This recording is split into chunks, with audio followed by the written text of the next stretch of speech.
Actually, I must say that even my optional has been the reason why I was not able to clear for the initial few years, because zoology has got very little overlap with actual general studies. But eventually, it is because of zoology that I could score well in my mains. I've seen numerous failures. So for the first 5 times, I have failed brutally.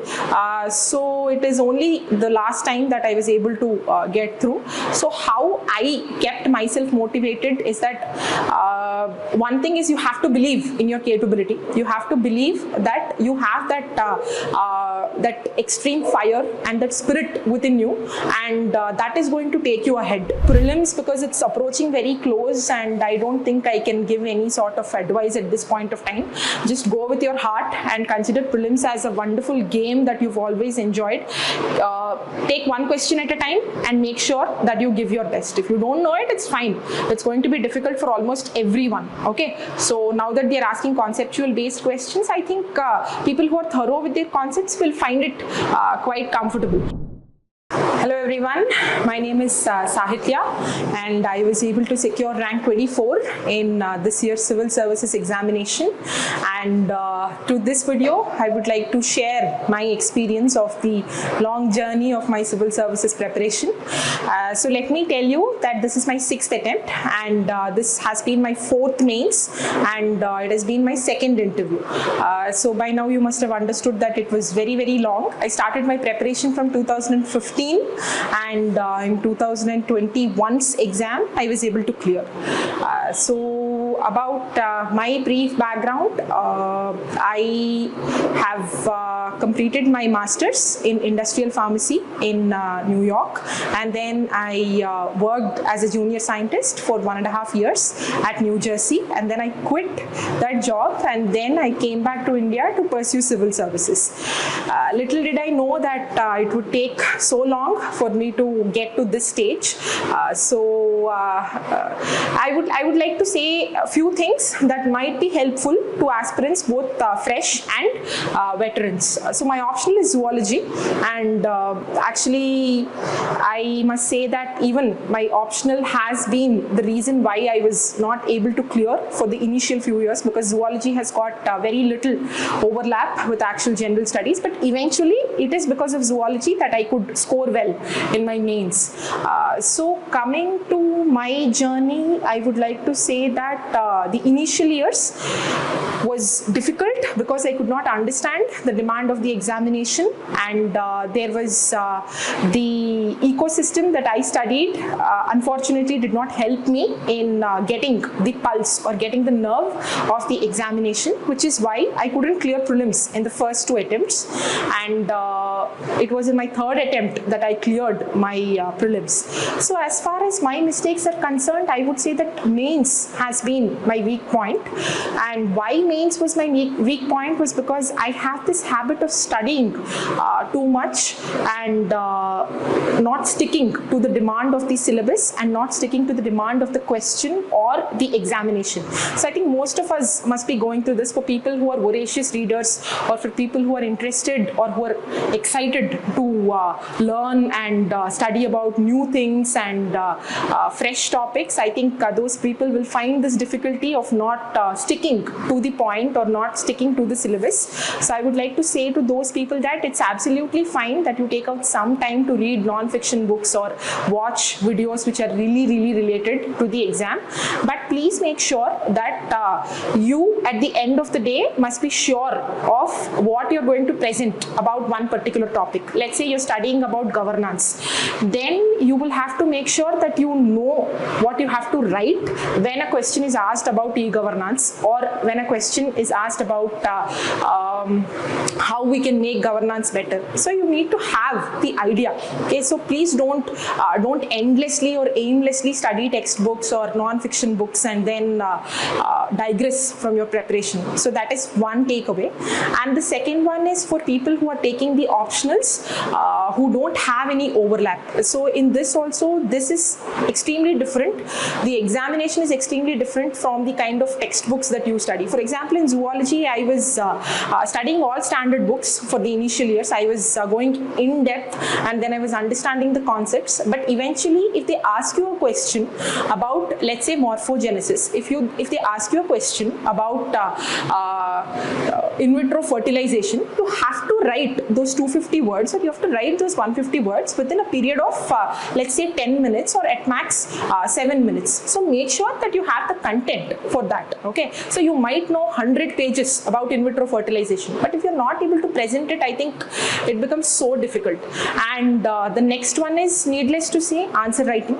So answer writing is not something that you can go and write. So let me tell you that in my journey, I think the one thing that gave me high point was not when I saw the name of my my name in the list, but what actually gave me the high point was it was in my last the preparation mode before the mains this year. That is in December 2021. That was when I was writing my tests. I was writing my mock tests, and I was practicing, and that was for the first time that I was able to finish those 20 questions. I think that gave me the high point, more than what I saw in on the result day. When I was able to finish the question paper in my mock in December was when I really felt happy, actually. So that phase I want all of you to reach as early as possible in your journey. And so what was responsible for that? What was responsible was because this time I knew that I will have to read only limited, and I will have to present that within a short time frame. So that is how I made my changes. I downloaded material from internet, and I downloaded Topper's notes, especially Mr. Rushikesh Reddy's notes. So I'm thankful to him as well. So I downloaded that notes for certain topics of GS1 and GS2 and GS3. And for ethics also, I have studied D.K. Balaji sir's book. So I think I revised them n number of times, and I started my writing. So I think both of these were really helpful for me to improve my speed. So that's another takeaway. And in addition to that, I must say that even last year's interview. So as far as interview preparation is concerned, last year also I had given lots of mocks, and then all my mocks went well. But on the final day, it was just extremely unfortunate that my final interview of 2020 did not go well at all, and I ended up scoring very less marks. And this year I was able to make certain corrections in terms of my body language and in terms of my presentation, and fortunately I was able to increase the score of my interview as well. So even for interview, we all think that we need to keep our preparation minimum or whatever, but I must say that for interview also you need to prepare well. Content and knowledge are also very important for interview. So make sure that you're thorough and make sure that you're articulate. Okay, and in addition to that, I would like to say that in addition to the preparation, in addition to studying, in addition to giving tests, what is more important is the mindset that you have to carry. And for me, because it has taken very long time, since 2015 I have been full-time preparing for this exam, and I have seen numerous failures. So for the first 5 times I have failed brutally.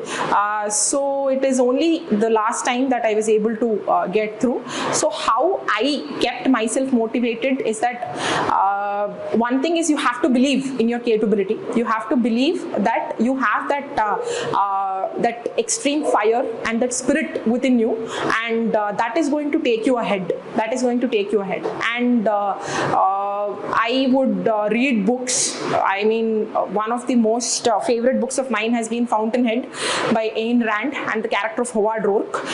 So I think if you get time, you can just read this book. I think it's just a beautiful book that will tell you about how you need to be in general, not only for an examination, but for a career and for life.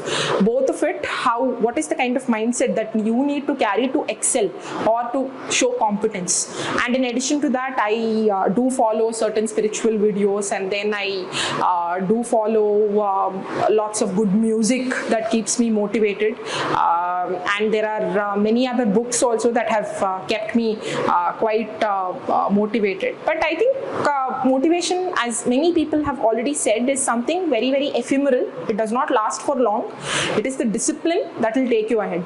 So I think I would say that try to make the process enjoyable. So how I would make my process enjoyable is that while I was studying, because obviously it was my 6th attempt, then I had to read the same topic again and again and again. So how I would make it entertaining is I would just explain it to my friends, or I would like to say that I also converted it into some interesting story form. It is as though I am telling an interesting story to my friend or to my cousin or to my mother or to my father. So I would explain a lot to them. So that way revision had at least become more easier. And in addition to that, I would like to say that you can also do it in the form of question and answer if you're reading a particular topic. So even before you read the topic, just frame a question out of it. For example, if you're reading about society, so if you are talking about women, so if you're talking about women, so before you read the same material, what you can do is you can ask a question. What is it that is troubling the women of this country, or what is it that this country is doing for women? So just ask yourself few questions and then try to come up with an answer, and then correlate that particular answer of yours with the material that you have in your hand. So that way you can brainstorm, and that way you can integrate, and that way you can make your preparation more enjoyable. And for prelims, because it's approaching very close and I don't think I can give any sort of advice at this point of time, just go with your heart and consider prelims as a wonderful game that you've always enjoyed. Take one question at a time and make sure that you give your best. If you don't know it, it's fine. It's going to be difficult for almost everyone. Okay, so now that they're asking conceptual based questions, I think people who are thorough with their concepts will find it quite comfortable. And having said everything, I would say that please don't make this examination a do or die thing. When I was giving my last interview also, I attended few mocks, and then there was one sir who told me that this might be the end of your preparation, or this might be the end of your attempts, and even if you don't get through, or even if you fail, you have to understand that this is just the end of an exam, not the end of your life. There is nothing to get depressed about. There are people who are outside civil services who are doing brilliant jobs and who have made an extraordinary career out of it. And I'm not saying that don't get into the exam, nothing like that. Please do. Please put all your heart in it, and one day you will reach the destination. But I'm saying for those people who have faced repeated failures, that there is nothing to be bogged down at all. There's nothing to be bogged down at all. And understand that there are so many factors which are responsible for bringing success in this exam, and one cannot blame oneself unnecessarily if one does not make it, or if one does not succeed in one particular attempt. Okay, and I would like to say that all the best to all of you. I sincerely hope that the universal force is with you, and all the best to all of you, and Godspeed to all of you. Thank you.